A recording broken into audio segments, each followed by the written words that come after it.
hate you both. I've hated you ever since I can remember. I hate you, and I wish you both had cancer. Cancer? Yes, in the head.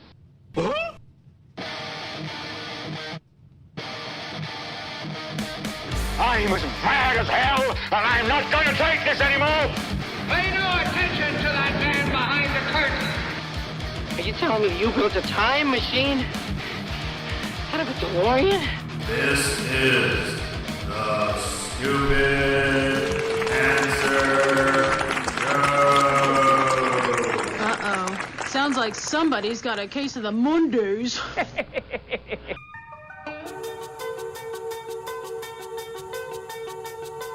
Hello there, children! Hey, kids. People seem to like me because I am polite and I'm rarely late. Don't worry, I got an idea. And now, the host of the Stupid Cancer Show, Matthew Zach. Not that there's anything wrong with that. Because he has a lot of chutzpah. All right.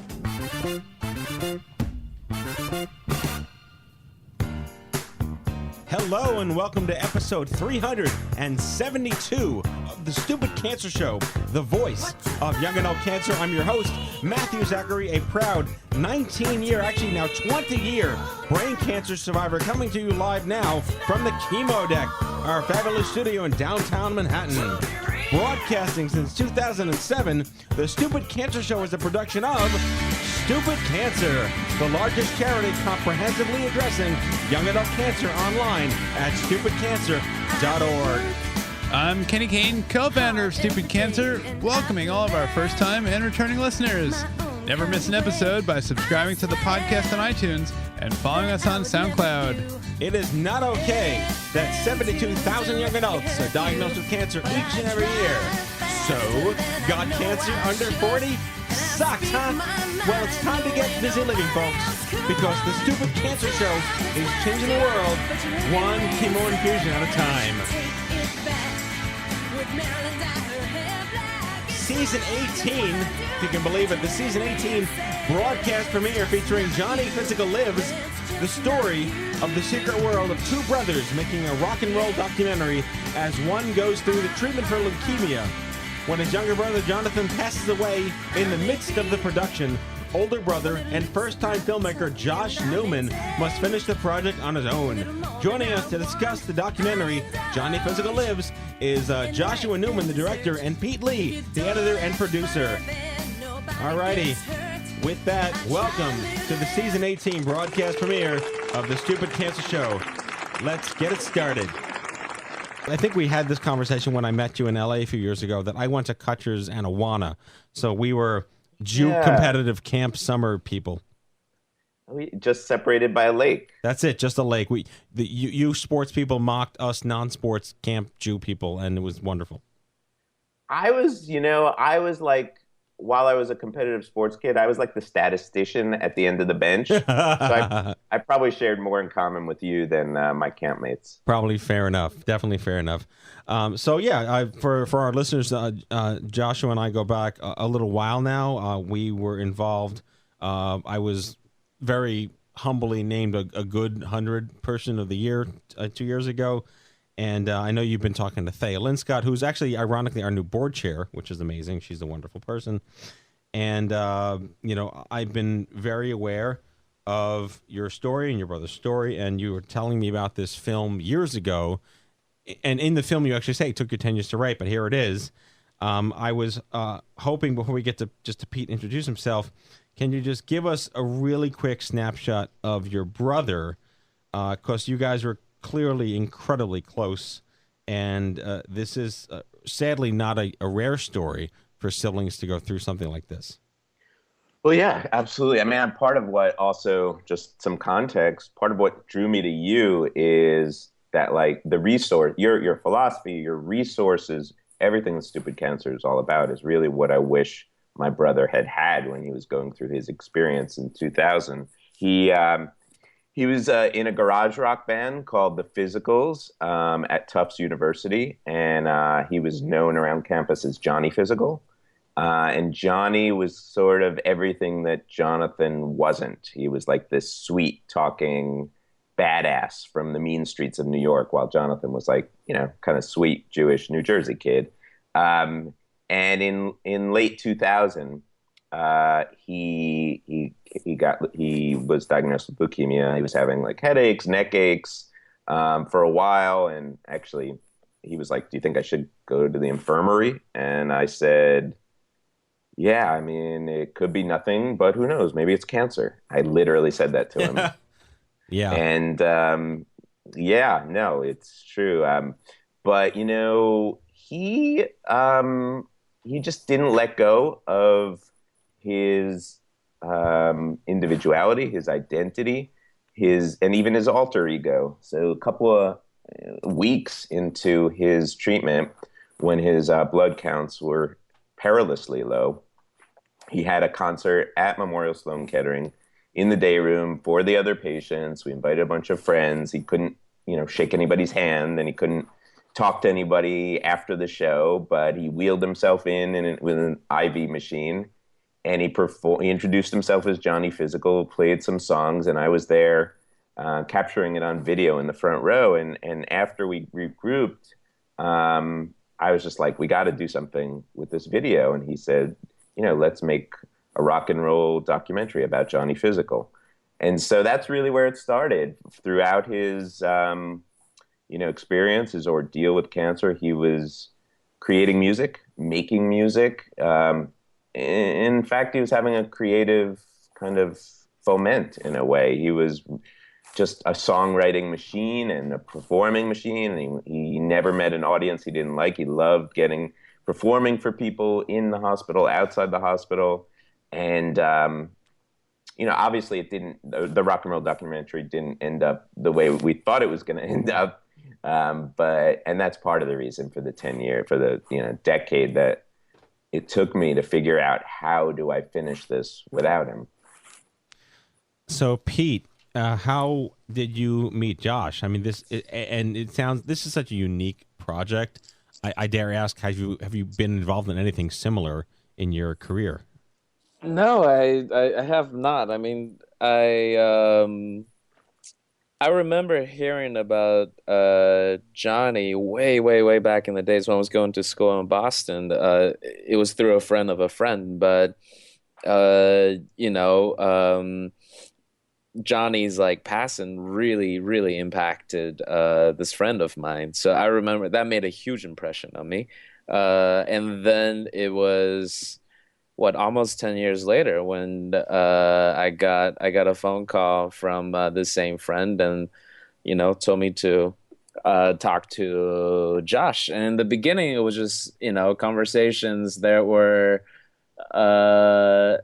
fairly informal. It was just kind of about the filmmaking process, and like spitballing best ways to attack a story. It's all very like engineering oriented type storytelling, just trying to problem solve, trying to figure out how to fit all this material and how to do like the coolest things with it, and what other things have been done in the similar vein. And just the more we talked about it, the more we got excited, and the more like very quickly I let on that I very much want to be a part of it. And that was 3 years ago.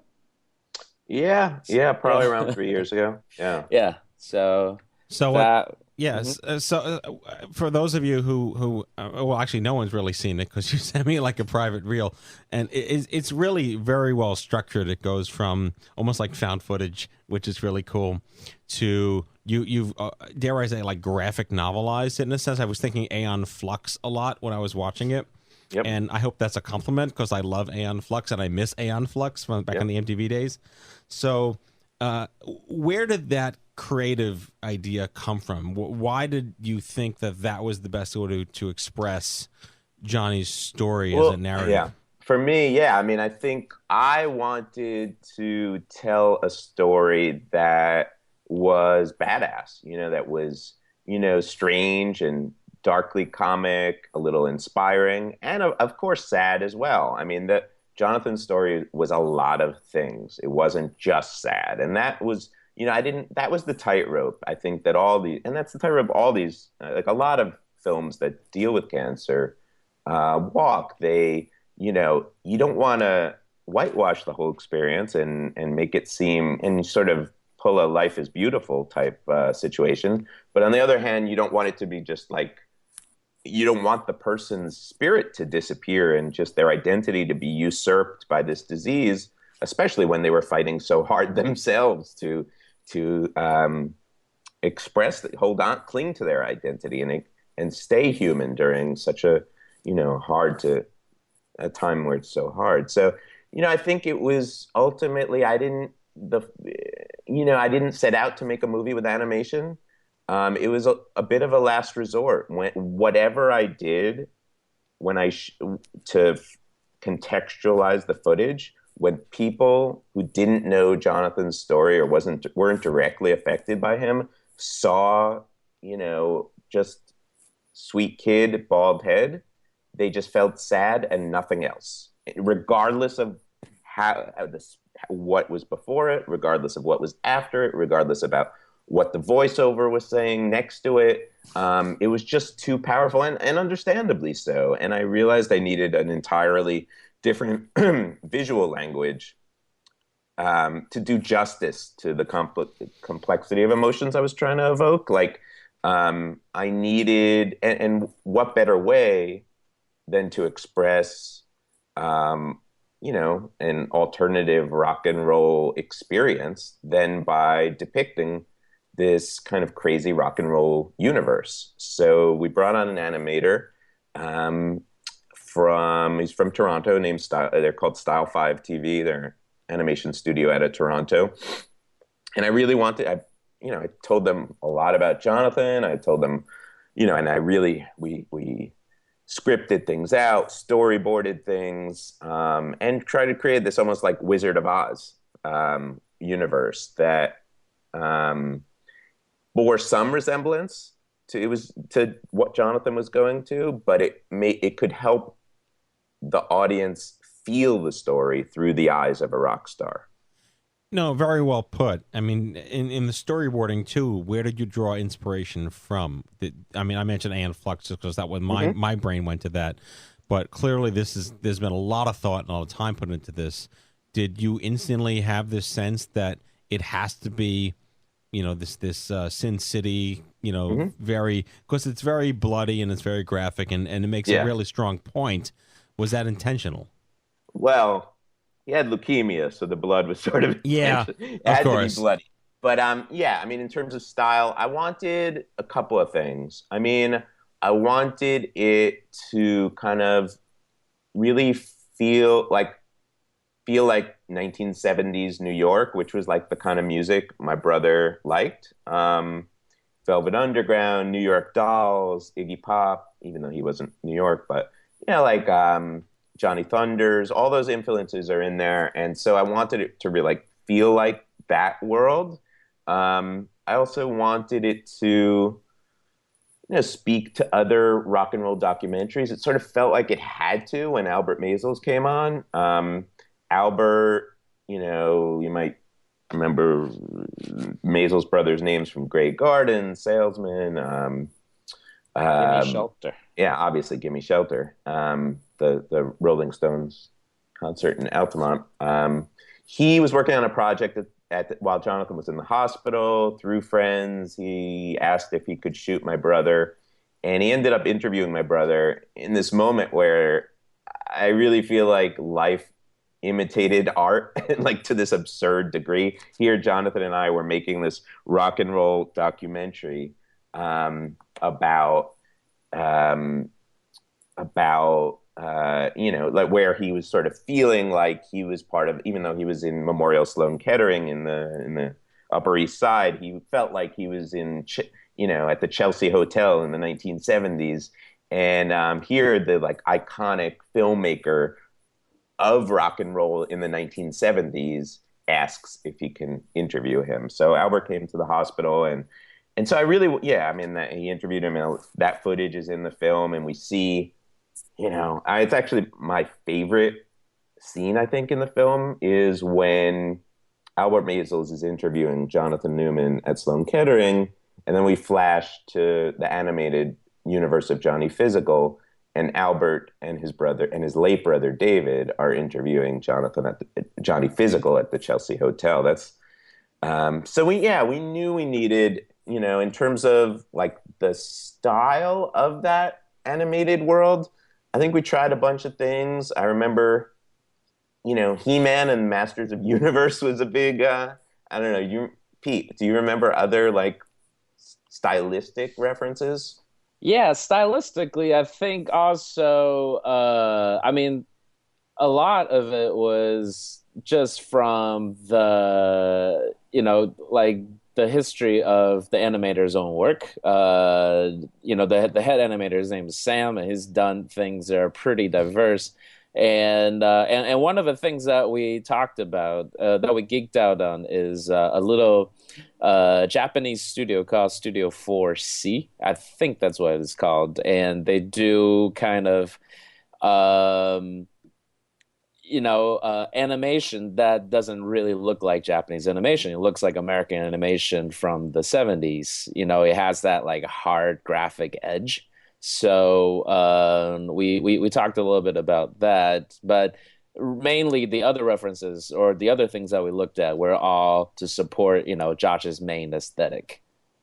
There's been this spate of, I would call it the pop culture-ification of cancer over the last couple of years. And I've been luckily fortunate enough to be involved in some of those scripts and screenplays and productions, and My Sister's Keeper and the 50/50, the Chasing Life series, and the what was it called? Me, Earl, and the Dying Girl. I've been privy to those, the writers and the production. In fact, the Chasing Life actually had Stupid Cancer products on set. So they were actually art imitates life imitates art, which is fascinating. So is it helping? Is it destigmatizing? Is it desensitizing? Or is it making things more difficult for us to talk about what cancer really is? Wow. That's a great, it's a complicated question. I don't think it's a yes or no. I think, you listed a bunch of pop culture, representations, Fault in Our Stars, Farewell to Hollywood. Also, that's this short Thank You for Playing. We looked at them all. We looked at the Big C, and to a certain extent, Breaking Bad. I mean, Johnny Physical was to Jonathan what Heisenberg was to Walter White in a weird way. Yeah. I mean, I think, look, in the broadest terms, or take a step back, it's good that we're not whispering cancer in hushed tones anymore. Correct. And it's good that, it's good that we can share this story and people can experience this story where they and it doesn't feel like and it feels like it can still play in pop. That Red Band Society can be on a major network is a really big deal. It sends a great message. I think it's a bit of a double-edged sword. I think having the courage to speak cancer's name, if you want to put it that way, while it's given voice to millions, it's also sometimes it constructs characters who are ultimately like just defined by their disease, and they get weirdly stripped of their humanity in a way that uncomfortably, at least for me, uncomfortably mirrors the way that their cancer strips them of their, humanity. And so, I mean, I was very I think, look, some of these are more guilty than others in doing that. I just, I want to see characters for whom cancer's a part of who they are, but not like just a complete anchor for their entire being. So I would say, yeah, generally moving in the right direction, but there are these uncomfortable hiccups, I think, along the way. Well, it's a good litmus test for Pete. I would ask, did you come to this a cancer virgin? Thankfully, you not having it, perhaps, or no one in your family, and you were introduced to what this actually is in real life. Yeah, I mean, when I was pretty young, I watched how my mother having to take care of my grandmother. I watched how that changed my mother in a way that I don't think she would notice or admit to this day. Um, and Incidentally, last year, my mother was diagnosed with early stage breast cancer, and it was far less scary because of just talking to Josh so much about it, and having done this film.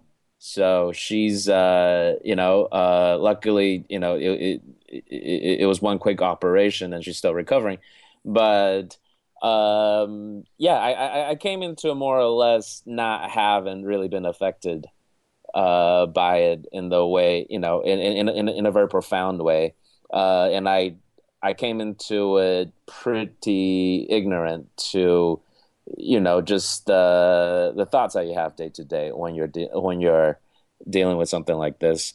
And I remember, like, some of the first questions that I asked of Josh were kind of questions that pertains more to like the movie depiction of cancer rather than an actual experience. So, for example, one of the first things I asked him, just when we were brainstorming how to structure the story, and there's so many ways to do it. One of the first things I asked was, well, what lessons did you learn from it? And right away, Josh just corrected me. There's no, this thing is so complex. It's not just a lesson or a moral or an arc that you go through. And I don't know, that was pretty illuminating, and he was pretty concise, but I think I got it after that, or I was on my way. And Josh, were you? How are you in the sense of bringing someone else onto this project that you were holding so personal and dear to yourself? Yeah, it was, look, I mean, it was hard. It I had already, it was weird. I was sort of brought onto this project by my brother. I mean, we were working, it was our project. It wasn't my project. It wasn't, this was our thing. We were going to be on this show together talking about, like, I'm saying this show, your show.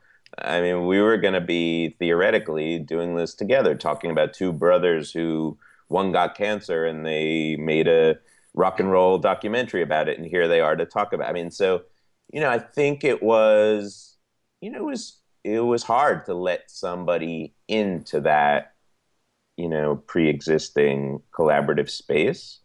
But one of the things that I think the thing that about working with Pete that like immediately, like Pete was able to be critical of this. He didn't like he wasn't like walking on, even though wasn't directly affected by cancer and hadn't had experiences like mine. He understood how seriously I took this as a work of art.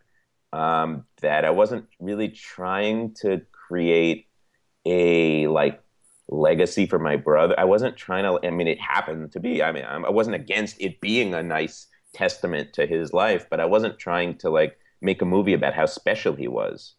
I was trying to tell a story about a specific person at a specific time, overcoming some challenges in a really unique way, in a really creative way. And, he got that. And as a result, our first meeting, I remember him just like, being really critical of certain things I was saying, really appreciating the level of,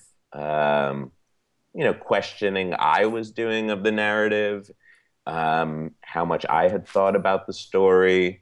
Yeah, I mean, I think that was largely it, just having a real seriousness about storytelling. So I always ask this question, but it's kind of a loaded question: is what would Josh's message, what would John's message be to other cancer patients? I mean, fighting on and all the cliche stuff, but sounds very different in tone. What would he, if you asked him point blank, what do you want other people to know about you and your story? Yeah, I think it's, my brother wasn't a super profound guy. I mean, he was like, he preferred to show. I'm very much a teller. My personality, I think.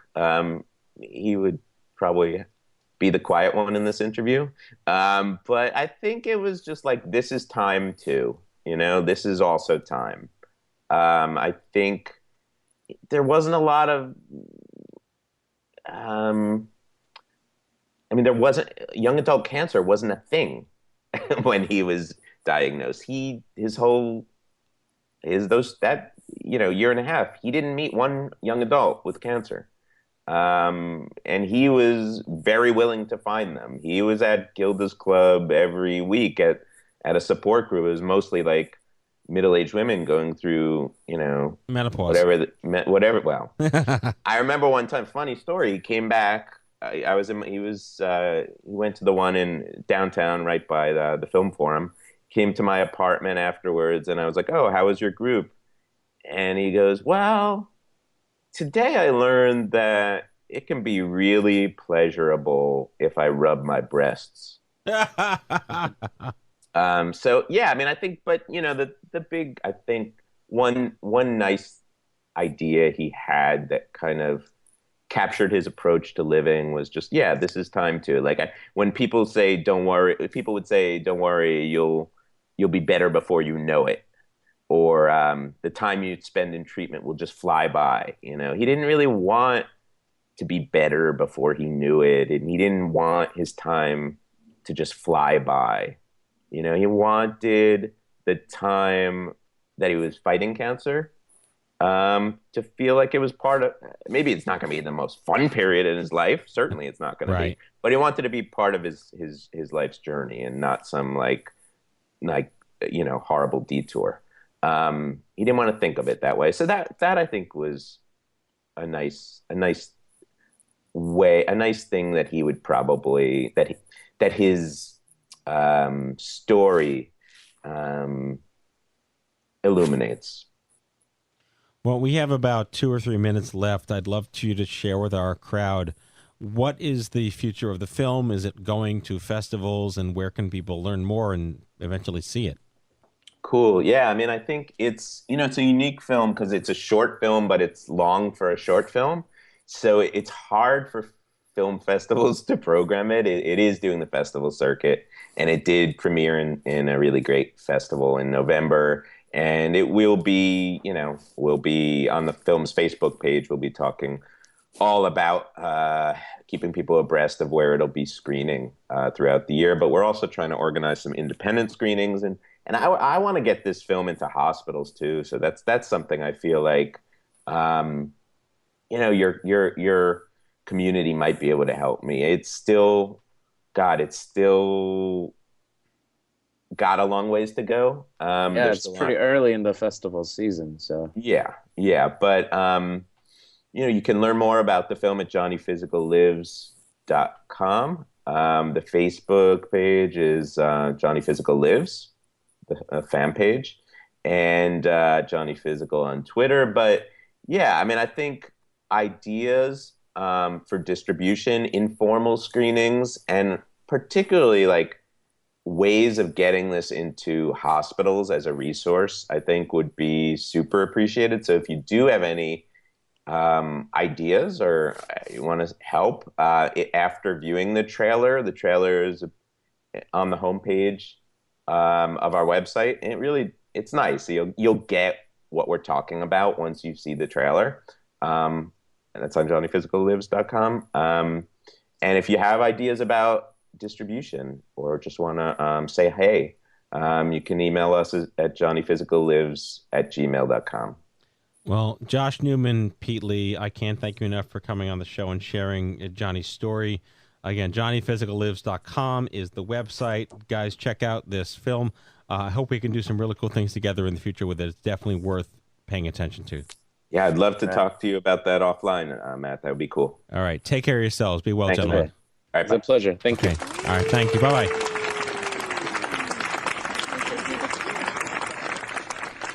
All right, Kenny. Great show. Season 18. It's pretty amazing. All right, and now it is time for our closing sequence. Prepare to activate. I hear there's rumors on the internets. You ever seen a grown man naked? And so, to all of you, a fond farewell. Hooray! I'm helping. You are a meathead. Oh, Magoo, you've done it again. That was so terrible, I think you gave me cancer. Okay, folks, that's our show. The 372nd episode of The Stupid Cancer Show. Never miss an episode by subscribing to the podcast on iTunes and following us on SoundCloud. I'd like to thank our guests, Kelly Davis from New Jersey, Josh Neuman and Pete Lee of the epic film Johnny Physical Lives. Broadcasting since 2007, The Stupid Cancer Show is a production of Stupid Cancer, the largest charity comprehensively addressing young adult cancer online at stupidcancer.org. Coming to you from the chemo deck. And on behalf of my team here at The Stupid Cancer Show, we hope you had as much fun as we did poking a stick at Stupid Cancer. Thanks for listening, and we'll see you back on the next exciting podcast of The Stupid Cancer Show. Goodbye, folks. 25 diagnosed when you're engaged. Imagine having